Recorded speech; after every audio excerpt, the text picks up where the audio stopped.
Écoutez Sirot avec Rav Bet, première sikha sur Parasha Béar.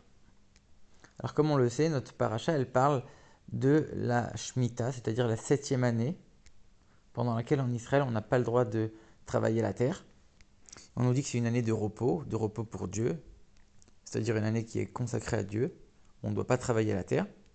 Et dans le Zohar, on met cette mitzvah de Shemitah, on la met en parallèle avec la 7e année d'un esclave hébreu. On sait que l'esclave hébreu, comme on le voit dans la paracha de Mishpatim, il va travailler 6 ans chez son maître et il est libéré la 7e année. Et le Zohar, il nous dit, de la même manière que la terre doit se reposer, les esclaves doivent aussi se reposer. Alors a priori, on a l'impression, quand on lit ce Zohar, qu'il vient nous dire qu'un esclave, il devient libre à partir du moment où la Shemitah, elle arrive.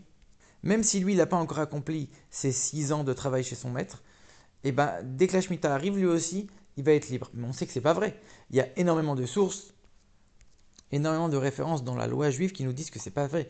C'est pas vrai. L'esclave, il doit faire ses 6 ans chez son maître, quoi qu'il arrive, et la 7e année, il va être libéré. C'est pas la 7e année de la Shemitah, c'est sa 7e année à lui, à partir du moment où il est devenu esclave.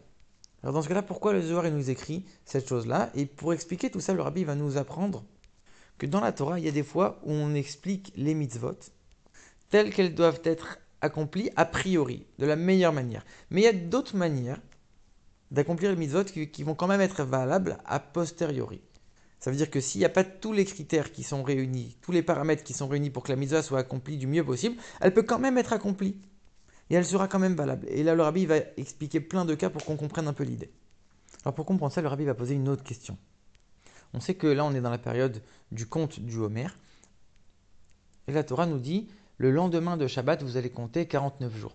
Et c'est assez étonnant, puisque nous, on connaît, et on sait que dans la Torah orale, dans la Mishnah, la Gemara, c'est écrit que c'est pas le lendemain de Shabbat, c'est le lendemain du premier jour de Pessah. Et le premier jour de Pessah, il est appelé Shabbat. Il y a plein de références. Donc en fait, c'est pas le lendemain de Shabbat, c'est le lendemain de Yom Tov, le premier Yom Tov de Pessah. Et là, on va compter 49 jours jusqu'à Shavuot. Alors dans ce cas-là, pourquoi la Torah elle écrit pas le lendemain de Yom Tov, le lendemain de Pessah? Clairement, la Torah elle va t'écrire le lendemain de Shabbat, et toi tu as besoin d'explications et de références pour comprendre que c'est le lendemain de Pessah. Mais pourquoi la Torah elle va pas clairement et directement au but?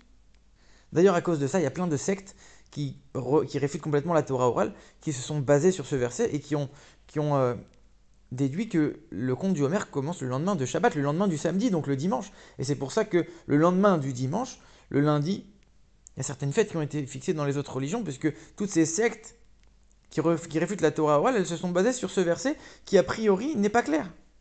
Donc pourquoi la Torah ne dit pas les choses clairement? Alors comme le rabbi l'a dit, il y a des moments où on peut accomplir la mitzvah de la meilleure manière possible, de la manière la plus parfaite, et d'autres moments où c'est pas possible. Et dans ces moments-là où c'est pas possible, on va quand même accomplir la mitzvah du mieux qu'on peut.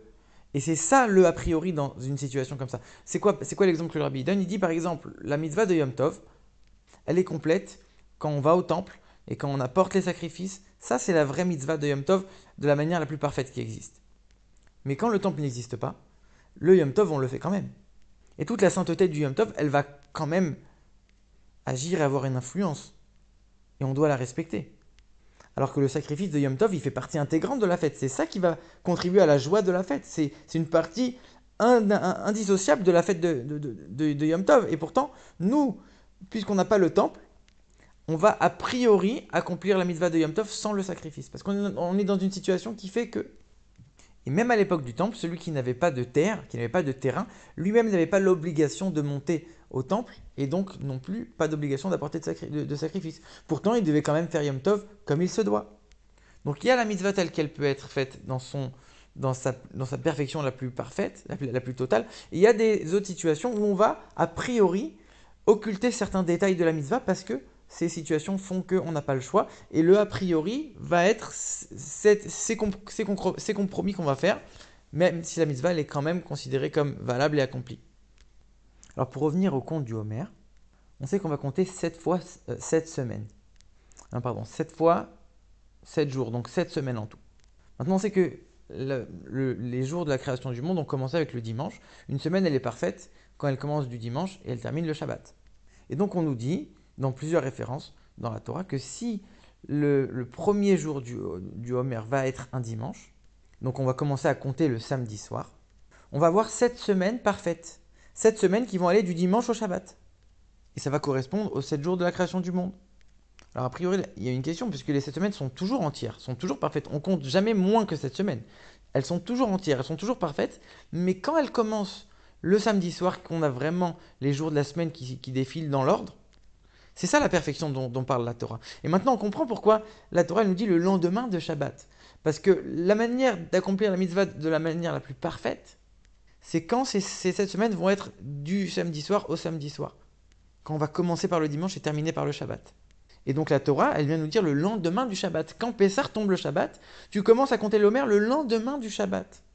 On sait que c'est Yom Tov et on sait que c'est Pessah, mais pour que la mitzvah soit accomplie parfaitement, c'est quand Pessah tombe Shabbat. Donc on va te dire le lendemain du Shabbat. La Torah, elle te dit les choses de la manière la plus parfaite, telle qu'elles doivent être accomplies, même si c'est pas possible chaque année. Parce que c'est pas chaque année que Pessah tombe Shabbat, et pourtant ça ne nous empêche pas du tout de faire le Homer sans aucun problème. Mais quand ça tombe Shabbat, il y a une perfection en plus. Le Rabbi donne un autre exemple. C'est la fin de ce conte du Homer, elle se termine avec Shavuot. Et on sait que la Torah nous dit que Shavuot peut tomber le 5, le 6 ou le 7 Sivan. Parce qu'on a 49 jours à partir de Pessah, on va compter les 49 jours. Et à l'époque où on pouvait sanctifier la nouvelle lune, on fixait le jour du nouveau mois de Rosh Chodesh en fonction du témoignage si on avait vu la lune ou pas. Donc en fonction du jour où on avait vu la lune, la fête de Shavuot pouvait tomber le 5, le 6 ou le 7 Sivan.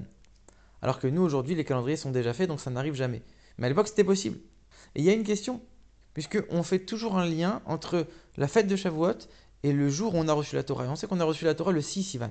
Et pourtant, il y a des années où ça pouvait tomber, à l'époque, ça pouvait tomber le 5. Alors qu'il y a un lien intrinsèque entre Shavuot et le don de la Torah. On dit c'est le temps du don de notre Torah. On dit aussi que tous les sacrifices de Shavuot, on ne mentionne jamais le mot faute là-bas. Puisqu'on nous dit, tu as accepté la Torah, je vais effacer toutes tes fautes. Donc la fête de Shavuot et le don de la Torah, le concept du jour du don de la Torah sont intrinsèquement liés. Et quand ça tombe en même temps, c'est la perfection de ce jour, la perfection de cette fête. Pour autant, les cas où c'était possible, où Shavuot pouvait tomber avant, ça n'empêchait pas d'accomplir la mitzvah. Mais ce n'est pas la mitzvah dans sa perfection la plus totale. Ça, c'est quand Shavuot tombe le 6 Sivan, le jour anniversaire du don de la Torah. Donc c'est exactement le même principe. Il y a la mitzvah telle qu'elle est dans sa perfection, et il y a telle qu'on doit l'accomplir dans telle ou telle situation qu'on n'a pas le choix. Un autre exemple encore que le Rabbi donne, c'est le souvenir de la sortie d'Égypte. Le jour préposé pour se souvenir de la sortie d'Égypte, c'est le soir de Pessah.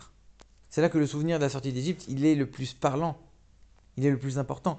Mais pour autant, on a un devoir de se rappeler de la sortie d'Égypte tous les jours, toute l'année. Mais on comprend bien que le souvenir de la sortie d'Égypte qu'on va évoquer tous les jours n'aura pas la même force et le même symbole, le même impact que le souvenir de la sortie d'Égypte qu'on va avoir le premier soir de Pessah. Et donc même si c'est la même mitzvah, on voit qu'à certains moments, elle est accomplie de manière plus ou moins importante, plus ou moins parfaite. Un autre exemple que le Rabbi donne, c'est qu'il y a une Mishnah dans laquelle on va donner le nom des préposés à certains rôles, certains services qui étaient accomplis dans le temple. Et tout de suite, on se pose une question, on nous dit, mais en fonction des années, en fonction des générations, les préposés pour tel et tel service, ils ont forcément changé. Les rôles ont été attribués à de nouvelles personnes. La Mishnah, elle est là pour nous donner des lois qui sont invariables. Donc pourquoi la Mishnah, elle vient pour nous citer une liste de noms, une liste de préposés à tel et tel rôle, qui de toute façon va changer. Cette liste, on sait qu'elle ne va pas être éternelle. Pourquoi la Mishnah, elle nous cite cette liste, elle nous cite ces noms-là? Alors que de toute façon, ça va tourner. En vérité, la réponse qu'on nous donne, c'est la suivante. Le nom de chacun de ces préposés, il correspondait parfaitement au rôle qui lui était attribué. On sait que le nom d'une personne, il a un impact très fort sur le caractère et les attributs émotionnels et intellectuels de la personne. Toute la personnalité de quelqu'un, elle est fortement impactée par son prénom. Et ici, pour tous ces rôles qui étaient attribués dans le temple, on avait besoin de telle et telle personne qui ait telle et telle personnalité, telle et telle qualité, tel et tel tempérament. Et tous les noms qui ont été cités dans la Mishnah correspondent parfaitement et intrinsèquement à chaque rôle qui a été donné. Et donc on nous dit que les prochains préposés qui ont reçu les mêmes rôles, ils ont été appelés du nom de leur prédécesseur, comme si on avait collé le nom au rôle. En disant, toi maintenant tu as pris ce rôle, et ben on va t'appeler comme ça. Par exemple, on dit Yochanan ben Pinchas, Alors toi maintenant tu vas prendre ce rôle qui va s'occuper des sceaux, toi aussi on va t'appeler Yochanan ben Pinchas. Et on dit que ceux qui prenaient le rôle de leur prédécesseur devaient avoir un nom ou au moins une qualité qui devait être semblable à son prédécesseur. Donc ici aussi, on voit que c'est pas parfait comme la première fois que ça a été nommé, mais celui qui succède, il ressemble, il se rapproche, et donc c'est quand même valable. Et maintenant on en vient à la réponse à notre question initiale au tout début. On met en parallèle la 7e année qui va être la Shemitah, on va s'arrêter de travailler la terre, et la 7e année de l'esclave qui va être libéré.